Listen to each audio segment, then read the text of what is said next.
Como mencioné en mi comentario anterior, durante marzo mis cartografías abordarán a mujeres en el arte mexicano.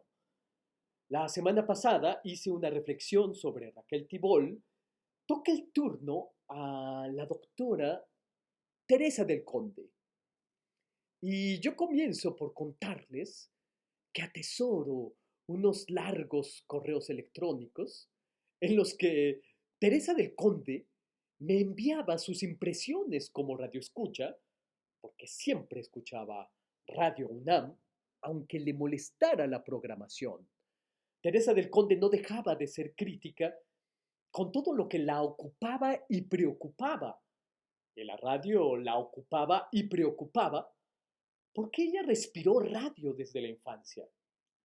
Su padre trabajaba en la radio y murió de hecho de forma trágica, como ella misma relataba, en una cabina radiofónica. En un librito de título Sueños, Memorias y Asociaciones, editado por el Fondo de Cultura Económica, Teresa del Conde anotó sueños y en muchos de estos, su papá y el sonido de una radio son asociaciones frecuentes. En Teresa del Conde siempre hubo propensión por el aspecto psicológico de las obras de arte, por el aspecto psicológico de la creación, y muchos de sus enfoques fueron aportados por el psicoanálisis y concretamente por la interpretación de los sueños de Sigmund Freud. Hay un libro de Teresa del Conde, que hoy ya es un tesoro de bibliómenos, Las ideas estéticas de Sigmund Freud. Pero también sus enfoques críticos fueron aportados por la psicología, de la que ella tenía títulos académicos, además de los títulos académicos de la filosofía y la historia del arte. Fue parte del Instituto de Investigaciones Estéticas desde mediados de los años 70.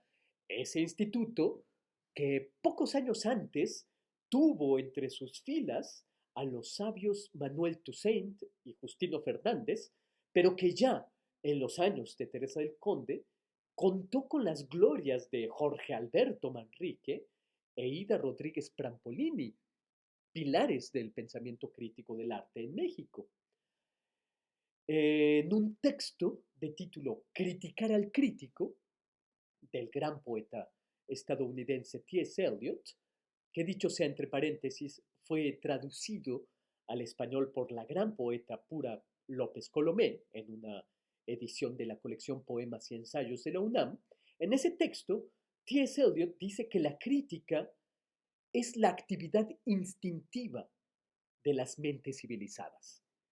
Y habló T.S. Eliot de 4 clases de críticos. Uno, el crítico profesional, el que funda su fama en el ejercicio crítico y que no es necesariamente poeta, novelista o creador. Dos, el crítico fervoroso, el que se convierte en algo así como el abogado de los autores que reseña. Tres, el crítico académico teórico, que realiza una crítica erudita, filológica de sus asuntos. Este tipo de críticos, dice T.S. Eliot, generalmente combinan la enseñanza con la crítica. Y el cuarto tipo de crítico es el crítico que también es creador. Todo crítico de arte tiene en diversos gradientes los 4 aspectos propuestos por T.S. Eliot.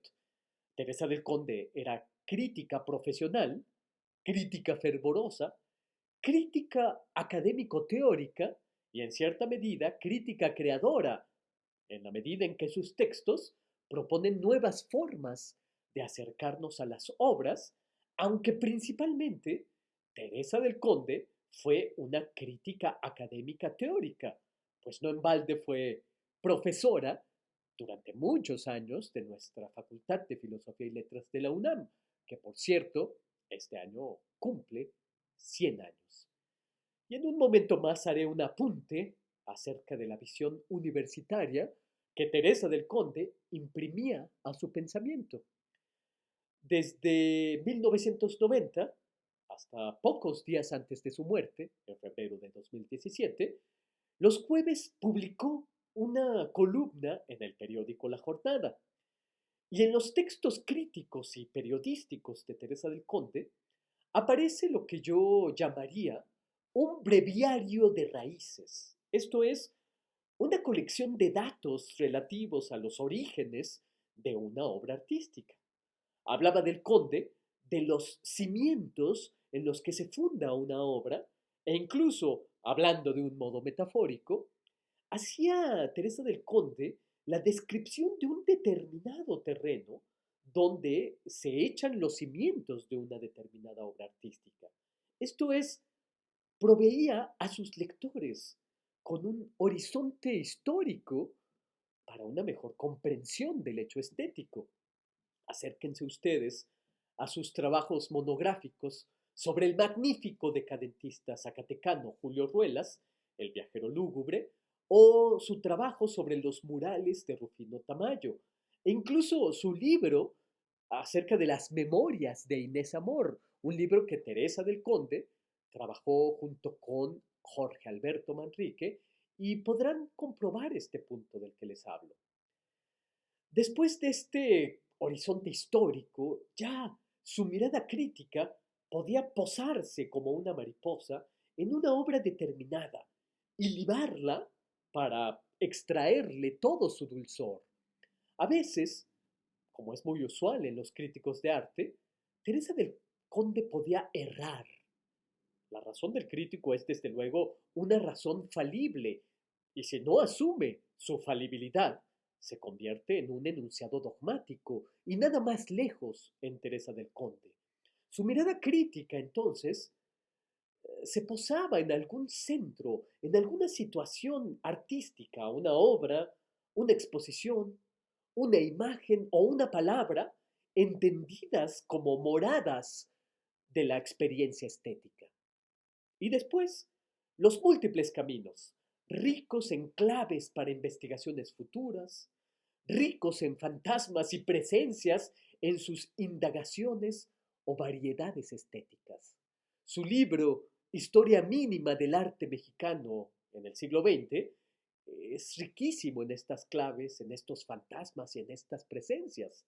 Además, como dije antes, Teresa del Conde imprimía una tesitura universitaria a todo lo que hacía, comprendiendo lo universitario como una búsqueda de la armonía disciplinar, una lucha porque la concentración del estudioso tuviera una repercusión en el espacio público, en los museos.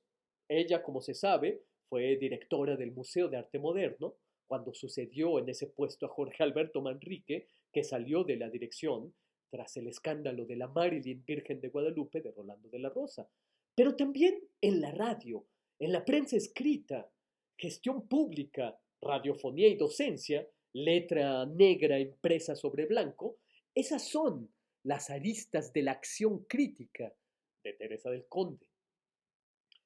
Me dirijo al final de este comentario y recuerdo que en un importante libro de Teresa del Conde, que fue Diálogo Simulado, escribió cartas imaginarias entre un maestro y un alumno.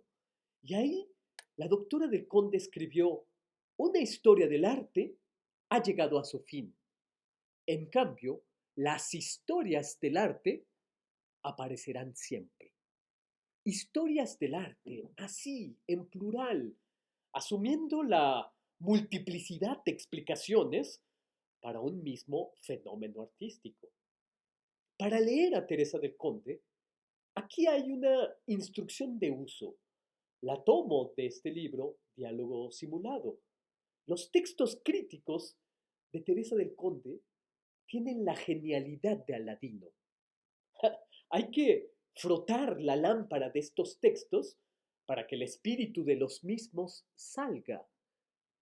El genio sale del texto cuando quiere.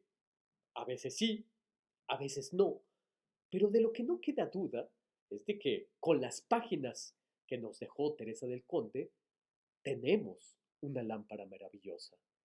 Y esto es lo que yo tengo que decir este lunes 11 de marzo para homenajear a la doctora Teresa del Conde.